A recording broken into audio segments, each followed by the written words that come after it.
types of keys called symmetric key and asymmetric keys.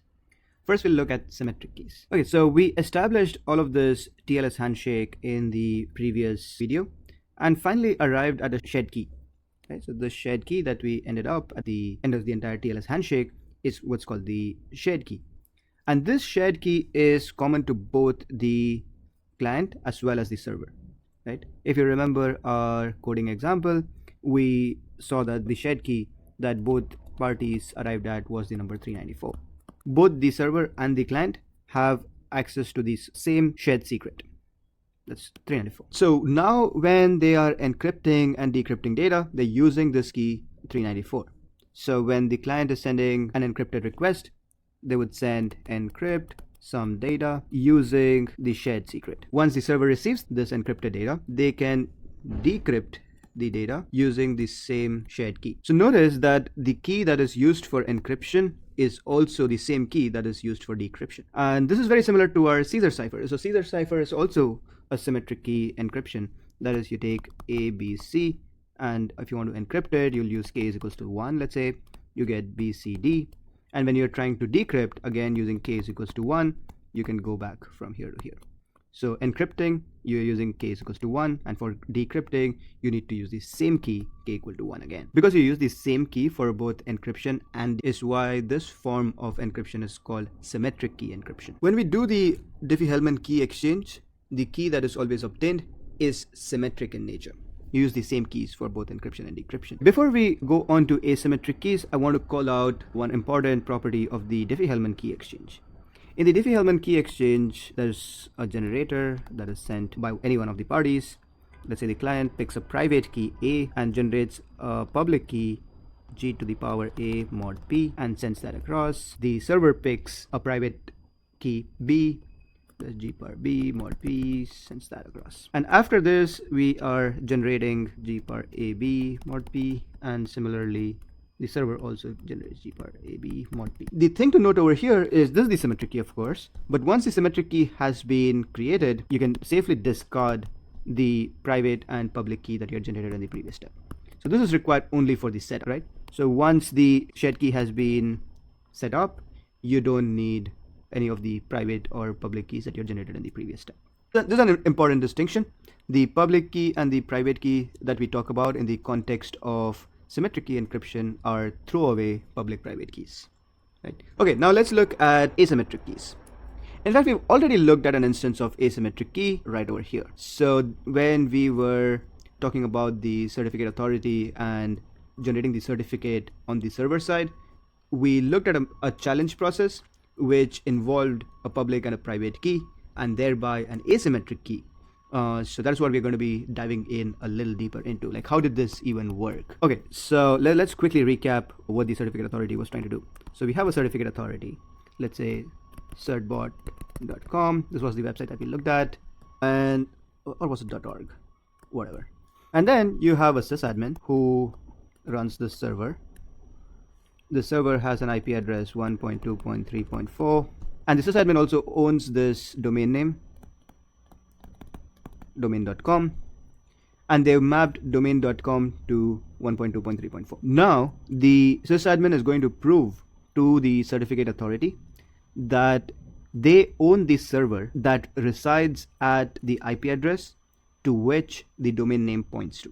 So it's going to say, hey CA, when you try to open domain.com, you will ask, hey, what is the IP address of domain.com to what's called a domain name service, and the DNS would respond with a certain IP address, and whatever that response is, I own the server, the physical server that resides at this IP address. Okay, the sysadmin is asked to do a challenge by the certificate authority, and the first part of the challenge is, of course, you have to log in into the server and then run a command. The first thing that the command does is creates a key pair. We're going to call it a public key and a secret key. Sometimes the secret key is also called a private key. Okay, so you've generated a key pair. Okay, so now let's look at the challenge itself.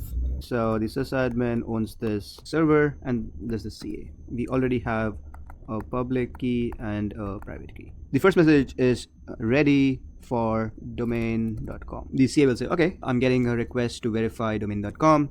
let me ask the DNS, hey, what is the IP address of domain.com? The IP address responds with 1.2.3.4. Okay, so then the CA is going to initiate an HTTP request. The HTTP request would go to this address 1.2.3.4 with what's called a challenge or a random number.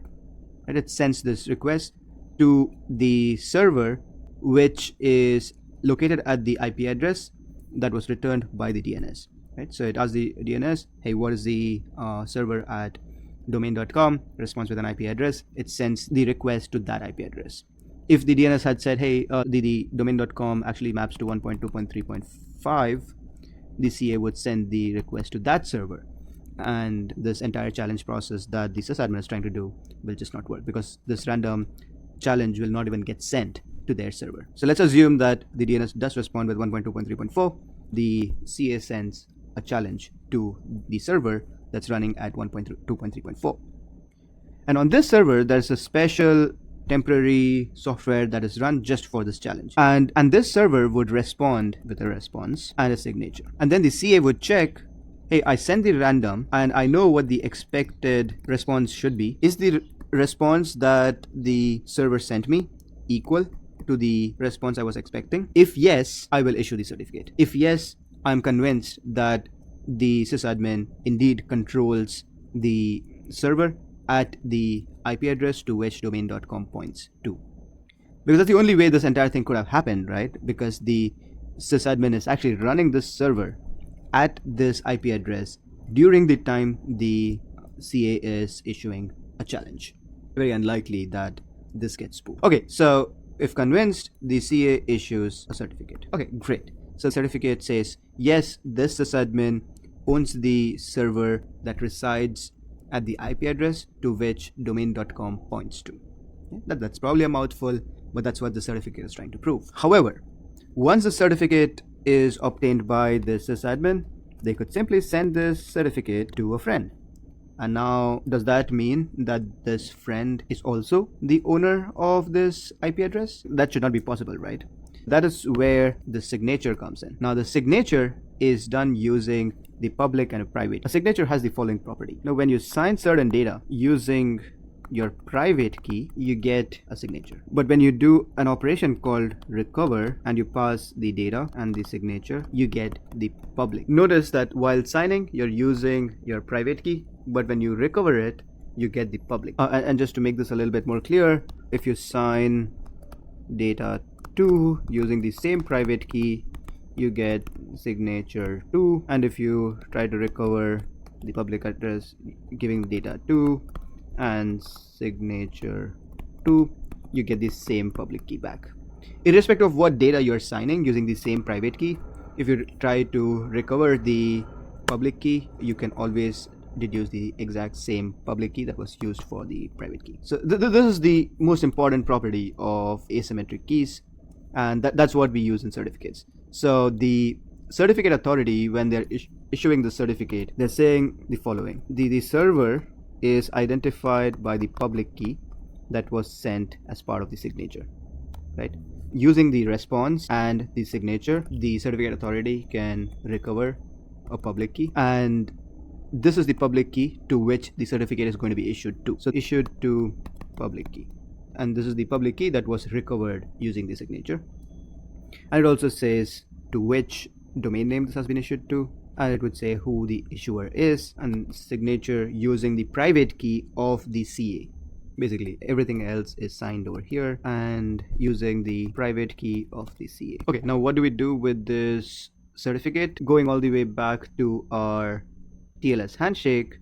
Now in this step, if you remember, the server first sent a server certificate, and in the next step it sent a signature.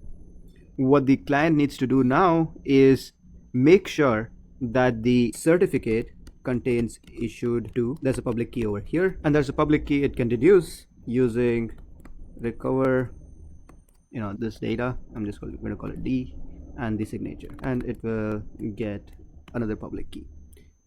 It needs to check, the client needs to check that the public key it received from the recovery process is the exact same public key that was part of the certificate that was issued to this server. So what this essentially is saying is, hey, I hit domain.com and I got a certificate for domain.com. I checked that the certificate contains domain.com. And then I received some data, D, this D, whatever, and it was signed by the same key using which the certificate was obtained from the certificate authority. And I trust the certificate authority that signed this certificate.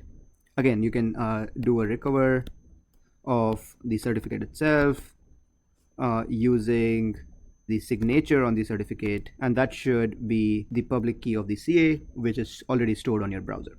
Right? So this public CA, this is the public key of the certificate authority, and this is something that should already have been stored as a trusted certificate authority on your browser.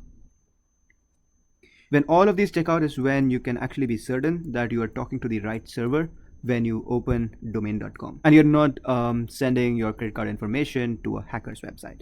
If you open amazon.com and you're putting in your credit card details into amazon.com, you can be sure that it's actually going to amazon.com and not to a hacker's website. So that is what asymmetric keys do. I think now we finally have the ammunition to define the problem that zkTLS essentially is trying to solve. The problem is as follows. Okay, so you have this client, you have this server, they did this TLS handshake, and then they started sending encrypted requests and response. Okay, so now the client has received some response from the server. How can they prove to a third party that this is indeed the response that came from the server? This is equivalent of saying, hey, I opened my bank account, I took a screenshot, and I'm sending you the screenshot to prove my bank balance. But there is no guarantee that you did not morph it, you did not use Photoshop or something. So how do we prove to a third party who does not trust you, how do we prove to them that yes, this is indeed the response that came from my bank, this is indeed what my bank says my bank balance right now is? How do we do that? Now, that is the problem that zkTLS is trying to solve. Let's quickly look at why this problem even exists. Okay, here's probably a trivial way to approach this problem, right? If I say there was some encrypted data E that I received that was encrypted with a key K, standing for K of the key of the server, I can present the key, I can present this to the third party to whom I'm trying to prove certain information to, and say, hey, look, this is the encrypted data that I got from the server, and here is the key that the server used. Why don't you go ahead and decrypt this data and see for yourself what information the server sent to me or the bank sent to me? And this is indeed something that the third party can do. They can feed it into a decryption algorithm, feed the key, the encrypted data, and indeed they can see that the bank balance is whatever. Right? If you send KS from the TLS handshake, the key that the server uses is exactly equal to the key that the client uses. So both KC and KS are exactly the same. So when you are giving this pair to the third party, it could either mean it has been encrypted by the server or it has been encrypted by the client. If it has been encrypted by the client, you could just like encrypt whatever you want, right? You just put in $1 billion and encrypt that using your key and say that, hey, look, this is what the bank says. And there's no way the third party is going to believe it. The third party is going to say, hey, I can see that it has been encrypted by either you or the server, but I can't say for sure, thereby making your claim pretty irrelevant. That's the problem that we're trying to be solving.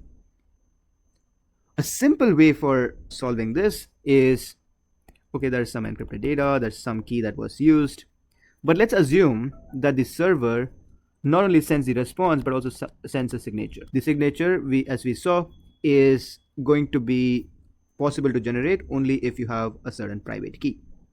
And the private key, of course, is going to be kept secret by the server, but we know the public key that is associated with that private key. But we already know the public key of a private key that the server owns, and that is part of the certificate. Right? So if you give EK and signature to the third party, they would believe it, right? Because the signature could not have been generated by anybody else other than the server. But the problem is, at this point in time, the servers do not send this information, right? For whatever reasons, they do not send it, like it's not part of the stack yet. However, there is an RFC 94 which does recommend servers to add the signature, but at this point in time, it's not widely adopted. Your bank, for example, does not sign the data that is sending back. Anyway, the point is, today the signature does not exist. Then how can we still prove to our third party that this is indeed the response, this is indeed the bank balance that was sent by my bank's server? How do we prove that to a third party is what zkTLS tries to solve for. There are multiple approaches for solving this problem, and those are what we are going to be looking at in the next video. Thank you.